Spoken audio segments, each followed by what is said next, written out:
శ్రీమాత్రే నమ. జయ గురు దత్తాత్రేయ నమ. ఈ వీడియోలో మనం సింహరాశి వారికి శ్రీ పరాభవనామ సంవత్సర ఉగాది ఫలితాలు తెలుసుకునే ప్రయత్నంలో ఈ రాశి వారికి ఆదాయం 5, వ్యయం 5, రాజపూజ్యం 7, అవమానం 7, మొత్తం మీద సమానంగా ఉండడం వల్ల ఈ సంవత్సరం అంతా వీళ్ళకి బ్యాలెన్స్గా వెళ్ళడం జరుగుతుంది. ఇక ప్రధాన గ్రహాలు ఈ సంవత్సరంలో వీటి యొక్క స్థితి పరిశీలించినప్పుడు డిసెంబర్ 5వ తారీఖు వరకు కూడా రాశి అందే కేతు గ్రహ సంచారం. కేతువు ఆధ్యాత్మిక చింతనలో ఉన్నవారికి, అలాగే ఏదైనా సాంప్రదాయమైనటువంటి వృత్తుల్లో ఉన్న వాళ్ళకి, న్యాయవాదులు, ఉపాధ్యాయులు, జ్యోతిష్కులు, అటువంటి వారికి కేతువు బాగా ఉపయోగపడడం జరుగుతుంటుంది. ఏదైనా సరే ఈ డిసెంబర్ 5 వరకు సింహరాశి వారు నిర్ణయం తీసుకునే ముందు జాగ్రత్తగా ఆలోచించి నిర్ణయం తీసుకోవాల్సి ఉంటుంది. వచ్చిన ప్రతి అవకాశాన్ని నమ్మకుండా, ప్రతి వ్యక్తిని నమ్మకుండా ఎవరు మంచివారు ఎవరు చెడ్డవారు అని తెలుసుకొని ముందుకు వెళ్ళడం మంచిది. ఏమాత్రం తొందరపడి నిర్ణయం తీసుకున్నా వారి వల్ల ఇబ్బంది కలిగే అవకాశం ఉంటుంది.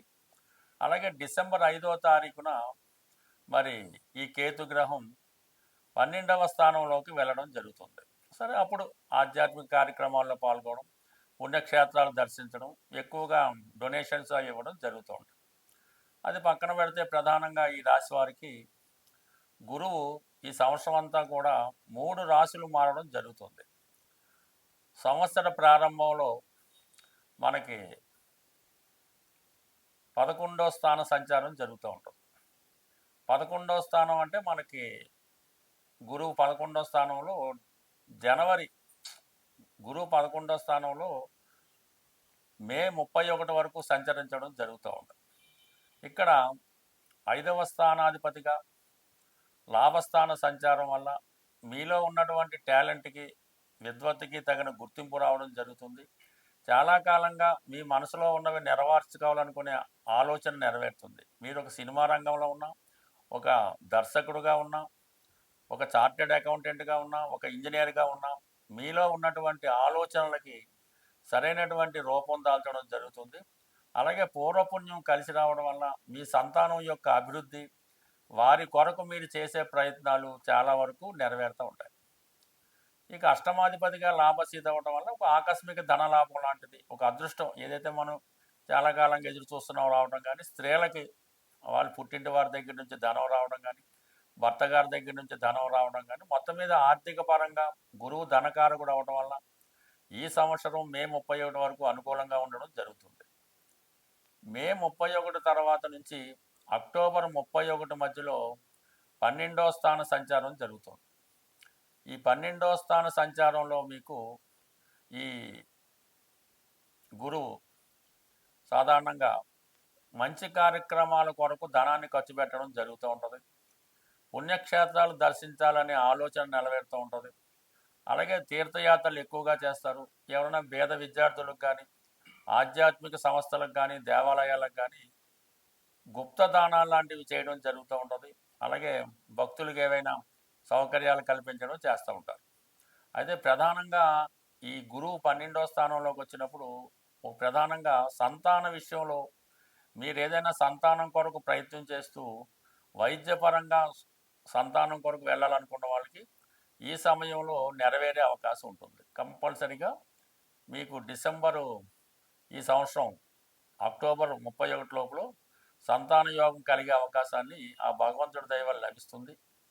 అలాగే గతంలో విద్య ఏమైనా మధ్యలో ఆగిపోయి ఉన్నా, లేదంటే ఇంకొక డిగ్రీ కోసం మీరు ప్రయత్నం చేస్తున్నా, ఈ సమయంలో మీరు విద్యా సంబంధించిన విషయాలను తిరిగి కొనసాగించవచ్చు. అంటే విద్య కంటిన్యూ అవుతుంది. కొంతకాలం ఏదైనా స్త్రీలు ప్రధానంగా ఏదో పెళ్ళి పిల్లలు అయిపోయిన తర్వాత మళ్ళీ పీజీ చేయడం కానీ, డాక్టరేట్ చేయడం కానీ అటువంటివి చేస్తే ఈ సమయంలో అంటే మీకు జూన్ 1వ తారీఖు నుంచి ఆ విధంగా తిరిగి విద్యను మీరు కంటిన్యూ చేయొచ్చు. మొత్తం మీద ఈ గురుబలం ఈ రాశి వారికి ఈ సంవత్సరం అంతా కూడా ఏదో విధంగా బాగుంటుంది. అక్టోబర్ 31 నుంచి జనవరి 24 మధ్యలో రాశి అందే గురువు గ్రహ సంచారం. అయితే ఇది సాధారణంగా ఒక మంచి గుర్తింపు రావడం జరుగుతూ ఉంటుంది. మీలో ఒక ఆకర్షణ పెరుగుతూ ఉంటుంది. పిల్లలు మీరు చెప్పినట్టు విధంగా మీ పిల్లలు నడుచుకోవడం జరుగుతూ ఉంటుంది. కొన్ని టాలెంట్స్ మీకు రావడం వల్ల అనూహ్యంగా గుర్తింపు రావడం కూడా జరుగుతూ ఉంటుంది. అంటే ఓవరాల్గా సింహరాశి వారికి ఈ సంవత్సరం అంతా గురువు అనుకూలంగా ఉండడం జరుగుతుంది. ధనకారకుడైనటువంటి గురువు మీకు సంపూర్ణంగా ఆర్థిక పరంగా మంచి అభివృద్ధిని ఇవ్వడం జరుగుతుంది. ఇదే సమయంలో ఏదైనా గృహ నిర్మాణం చేపట్టడం కానీ, సంతానం కలగడం కానీ, వ్యక్తిగతంగా వివాహం కానీ జరుగుతుంది. అయితే మరి శని భగవానుడు ఈ సంవత్సరం అంతా కూడా అష్టమ స్థాన సంచారం.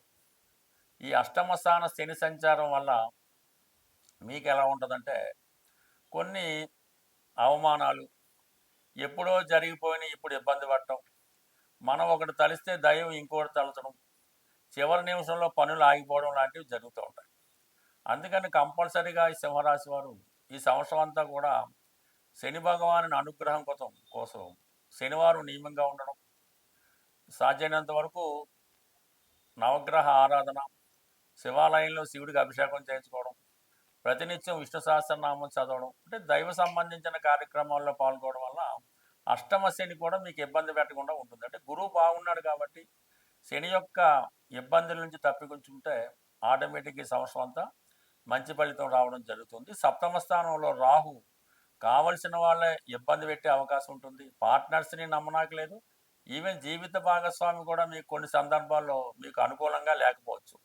సో ఏదైనా ఈ సింహరాశి వారికి గురుగ్రహ అనుగ్రహం తప్ప మిగిలినటువంటి 3 గ్రహాలు ఏదో విధంగా ఇబ్బంది పెట్టే స్థానంలో ఉన్నాయి. అంటే ఇవి ప్రధానంగా ఈ సంవత్సర ఫలితాలు శని, గురువు, రాహుకేతుల్ని తీసుకుంటాం కానీ ఈ 4 గ్రహాలు చర్చించవలసింది.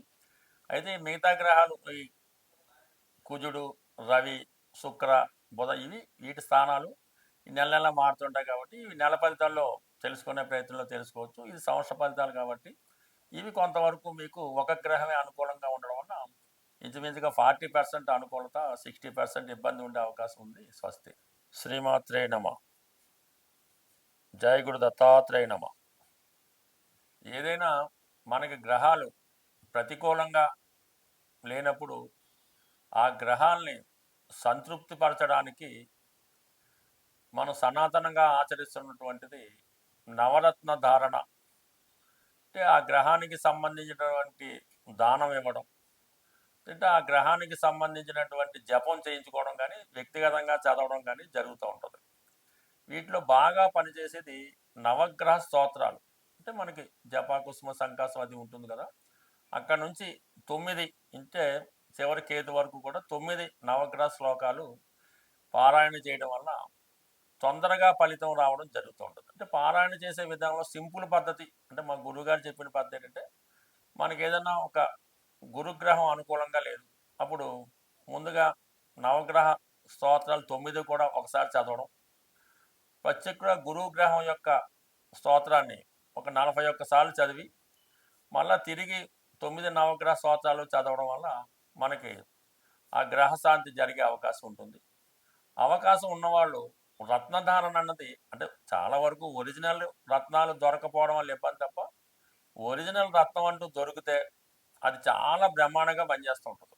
అది రవిగ్రహానికి కెంపు, చంద్రగ్రహానికి ముత్యం, కుజగ్రహానికి పగడం, బుధగ్రహానికి పచ్చ, గురుగ్రహానికి కనకపుష్యరాగం, శుక్రగ్రహానికి వజ్రం, శనిగ్రహానికి నీలం, రాహుకి గోమేధికం, కేతువుకి వైడూర్యం ధరించడం జరుగుతూ ఉంటుంది.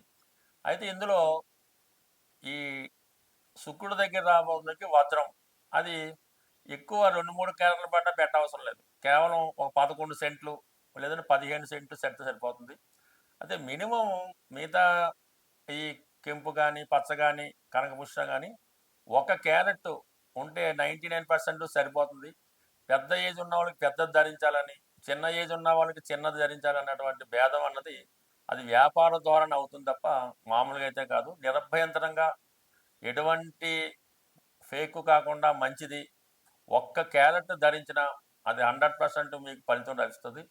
అయితే కేవలం రత్నధారణ ఒకటే కాకుండా రెగ్యులర్గా నవగ్రహ స్తోత్రాలు పారాయణ చేస్తూ ఏ గ్రహానికి సంబంధించినటువంటి కొన్ని ఈ ఆహార పదార్థాలు ఉంటాయి. అవి గోవుకి పెట్టడం వల్ల కూడా మీకు ఆ గ్రహశాంతి అవుతూ ఉంటుంది. మరి ఆరోగ్యం బాగలేదు, ఉద్యోగం రావటం లేదన్నప్పుడు గోవుకి అంటే గోశాలలో ఆవుకి నానబెట్టినటువంటి గోధుమలు ఒక కిలో పావు ఆవుకు పెట్టడం వల్ల మరి ఆరోగ్యం బాగుపడుతుంది, ఉద్యోగ ప్రయత్నాలు ఫలిస్తాయి.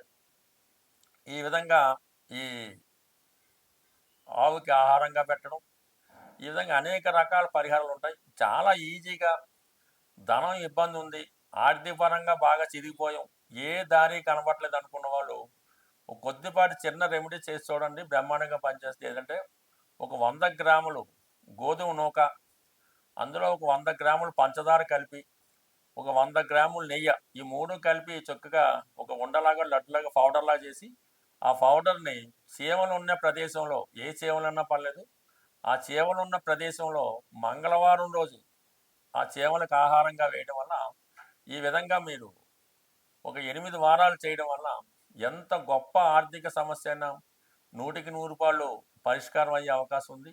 బట్ ఏదైనా ఇందులో నమ్మకం అన్నది వెరీ ఇంపార్టెంట్. మీరు ఎంత నమ్మకంతో పరిహారం చేస్తే అది అంత బాగా పనిచేస్తుంది. నమ్మకం లేకుండా మీరు ఎంత గొప్ప ప్రయత్నం చేసినా అది వేస్ట్గానే మిగిలిపోతుంది. స్వస్తి.